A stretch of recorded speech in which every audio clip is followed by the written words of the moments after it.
Hello friends, नमस्कार। तो चाहिए आज हमारी जो क्लास है वो क्लास नंबर 13 है, वो हम शुरू करेंगे। शुरू करने से पहले हम आपको बता दें, अगर आप चैनल पर न्यू हैं तो प्लीज़ चैनल को सब्सक्राइब करें एंड वीडियो को लाइक करें। अगर आपको वीडियो अच्छी लगी तो प्लीज़ वीडियो को पूरी देखिएगा, जिससे आपको समझ में आए। आज हम इसमें 2 चीज़ें पढ़ेंगे, ठीक है।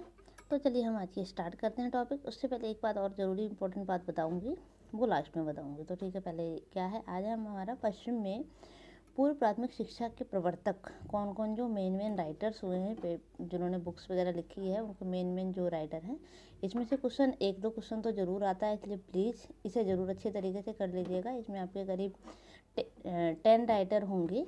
10 राइटर्स की मैं पूरी थ्योरी करवाऊँगी, तो प्लीज़ इसको ढंग से करिएगा। तो चलिए आगे देखते हैं हम। इसमें है हमारा, जैसे कि पश्चिमी देशों में पूर्व प्राथमिक शिक्षा का इतिहास बहुत पुराना है। अनेक शिक्षाविदों ने इस पद्धति का योगदान दिया है। विशेष नाम इस प्रकार से, तो कौन कौन से नाम है मेन जो है, तो चले देखते हैं। इसमें Comenius, Rousseau, Herbart, Pestalozzi, Spencer, John Dewey, Montessori, Froebel, ग्रीस, ओवन, मार्गरेट और मैकक्लेलन है, ठीक है। तो ये नाम हैं 10 ये राइटर हैं जिनके जो बहुत इंपॉर्टेंट है। इनमें से 1-2 क्वेश्चन तो आता है, ये तो कंफर्म है कि एक क्वेश्चन कहीं ना कहीं से आपको आना ही है, भले उसकी डेट ऑफ बर्थ पूछ ले। भाई जहाँ देखा गया लास्ट टाइम, मॉन्टेसरी और फ्लोवर के क्वेश्चन ज़्यादा इंपॉर्टेंट है, इनके बहुत ज़रूरी आते हैं। तो पहला हम करते हैं जॉन एमास कॉमेनियस। इसका जो है ये 1592 से 1670 तक हुआ है, ऐसे 1592 से 1670 तक। तो इसका जीवन परिचय पहले पढ़ते हैं। कॉमेनियस की कभी कभी आधुनिक शिक्षा का पैगंबर भी कहा जाता है, मतलब इसे आधुनिक शिक्षा का जो मेन जो जन्मदाता भी कहा जा सकता है, पैगंबर कहा जा सकता है। आधुनिक शिक्षा एक तरीके से यहीं से शुरू हुई है। उसका नाम मोरिवा में 28 मार्च उसका जन्म मोरेवा में 28 मार्च 1592 में हुआ। बचपन में ही इसके माता पिता का देहांत हो गया। इसमें 2-3 ऐसे हैं जिनके माता पिता का बचपन में ही देहांत हो गया, जिन्होंने अपनी जो जीवन है वो बहुत ही दुखदाई कह सकते हैं निकाला है, लेकिन आगे उन्होंने बहुत अच्छा करने की कोशिश की, क्योंकि उनका कहना ये था कि जो हमने झेला है वो आगे आने वाले बच्चे ना झेलें। अतः उसे बड़ा कठोर जीवन व्यतीत करना पड़ा। सन 1614 में 1619 तक अध्यापन कार्य किया। उन्होंने पढ़ने का काम करते हुए 1614 से लेकर 1619 तक अध्यापन कार्य किया। अपने विचारों का 1627 ईस्वी से प्रचार करने का तथा प्रकाशित करना आरंभ किया। इस महान शिक्षा शास्त्री एवं पाठ्य पुस्तक लेखक ने लेखनों तथा परिश्रम युक्त जीवन व्यतीत किया। शिक्षा तथा धर्म प्रचार के लिए अनेक यातनाएं देश निकाला, अत्याचार आदि को सहा। तो इसमें क्या है, जो मेन चीज़ें हैं, इसका जन्म, शिक्षा का प्रचार कब से स्टार्ट हुआ, ये शिक्षा का प्रचार स्टार्ट हुआ, इसने अध्यापन कार्य ये किया। इसका जन्म 28 मार्च 1592 में हुआ। ये मेन चीज़ें ज़रूर याद कीजिए, क्योंकि लास्ट टाइम मारिया मोंटेसरी का जन्म भी पूछ लिया था। इनका जन्म कहाँ हुआ था, इनका मोरिवाए, ठीक है। तो ये मेन चीज़ें हैं, इनको जरूर याद रखिएगा। इन्होंने देश निकाला वगैरह, मतलब कई जगहों से ऐसा हुआ कि इन्हें अपने प्रचार की वजह से देश को निकाल दिया गया। बहुत सारे इन्होंने दुख झेले हैं। तो आगे है, इसमें इनकी रचनाएं दे रखी है। नहीं तो इनकी महत्वपूर्ण रचनाएं कौन कौन सी हैं, ये है डाइडिक किटका, मेघना रचना जो किसकी है, इसमें सिर्फ शॉर्ट फॉर्म में भी आ सकता है कि मेघना रचना किसकी है। तो मेघना रचना किसकी है, कॉमेनियस। उसका पूरा नाम क्या है, डाइडेक्टा। इसका अर्थ क्या है, अर्थात ग्रेट डाइडेक्ट। जैसे कि एक रचना तो इनकी हम पहले पढ़ चुके हैं, मेघनाद।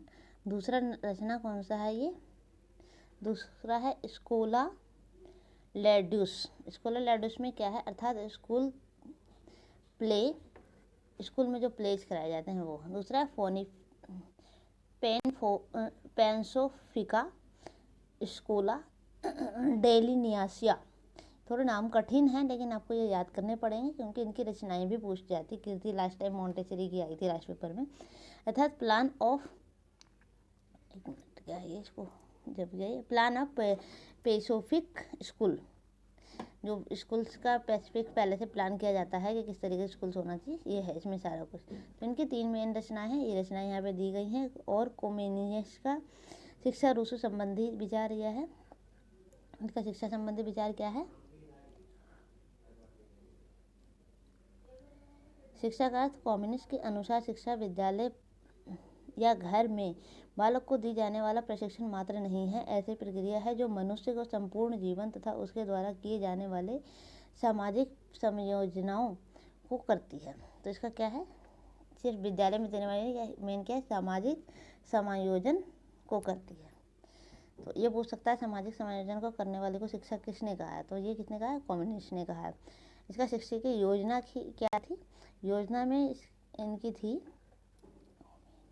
कम्युनिस्ट ने प्रत्येक स्तर या अध्ययन काल में पाठ्यक्रम का निर्धारण किया है, परंतु प्रत्येक स्तर पर पढ़ने अथवा सीखने की पद्धति भिन्न होनी चाहिए, मतलब अलग अलग होनी चाहिए प्रत्येक स्तर से। प्राथमिक पे अलग, प्राथमिक पे अलग, अपर पे अलग, इस तरीके से। प्रारंभिक अवस्था में प्रत्येक वस्तु सामान्य तथा अपरिभाषित रूप से पढ़ाई जाए अथवा सीखी जाए। जिस प्रकार एक वृक्ष से पहले विभिन्न शाखाएं निकलती हैं और बाद में वह अधिक दृढ़ व फलदार वृक्ष होता जाता है, उसी प्रकार पहले बालकों को सामान्य रूपरेखा दी जाए और बाद में उन्हें उन रूपरेखाओं को विस्तृत रूप से समृद्ध बनाया जाए। ठीक है, तो ये तो इनकी ये थी, इन्होंने किसका ना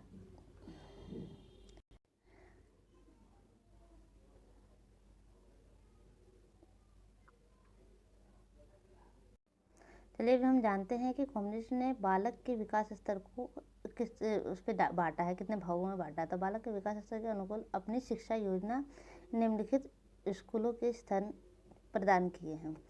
पहला इनका है शैशव काल। शैशव काल इन्फेंसी को भी कहा जाता है, जन्म से 6 वर्ष तक है। इसमें मातृ की गोद या मातृ विद्यालय के रूप से जाना गया है। दूसरा बचपन है, 7 से 12 वर्ष प्रारंभिक अवस्था को कहा गया है। किशोरावस्था जो 13 से 18 वर्ष है, इसमें लैटिन स्कूल का नाम दिया गया है। युवा अवस्था जिसे 19 से 24 वर्ष किया गया, एकेडमिक या विश्वविद्यालय के नाम से जाना गया। तो ये 4 स्टेज हैं, इनको जरूर अच्छे तरीके से कर लीजिएगा। आगे है आपका ये,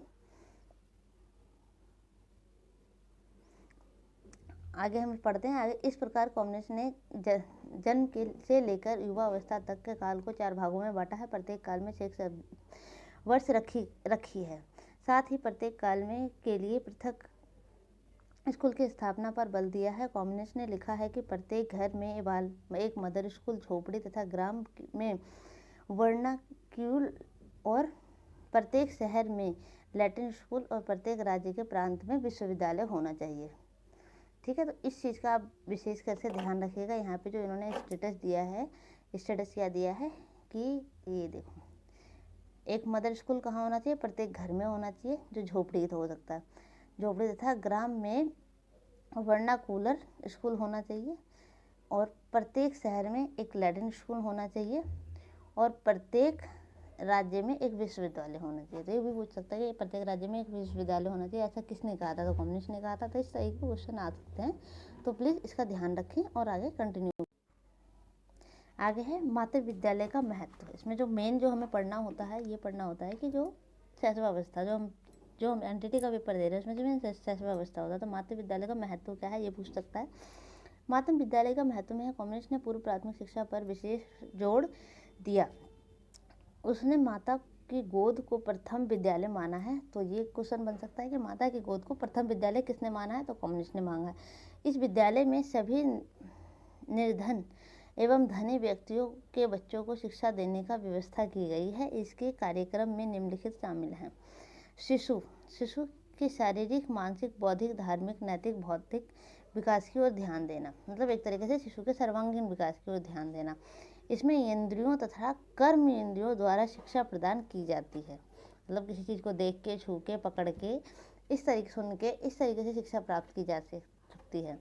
तो ये मेन चीज़ें हैं। एक तो इसका जो महत्व है मातृभाषा का, और जो स्टेजेज हैं वो मेन बहुत इंपॉर्टेंट है। मैं दोबारा से कह रही हूँ, तो प्लीज़ इनको ध्यान से याद कर लीजिएगा। और नेक्स्ट हमारा उसको करवाएंगे, वो नेक्स्ट क्लास में करवाएंगे। तो आज की क्लास यहीं समाप्त होती है। समाप्त होने से पहले ये बताऊंगी कि अगर वीडियो अच्छी लगी तो प्लीज़ लाइक ज़रूर करें। कमेंट, अगर कुछ दिक्कत हो, कोई वर्ड में प्रॉब्लम हो या कोई भी क्वेश्चन हो, तो आप कमेंट सेक्शन में जाकर कमेंट करें। एंड वीडियो को लाइक शेयर करें एंड चैनल को सब्सक्राइब करें अगर आपने। ओके, धन्यवाद। Bye bye, take care.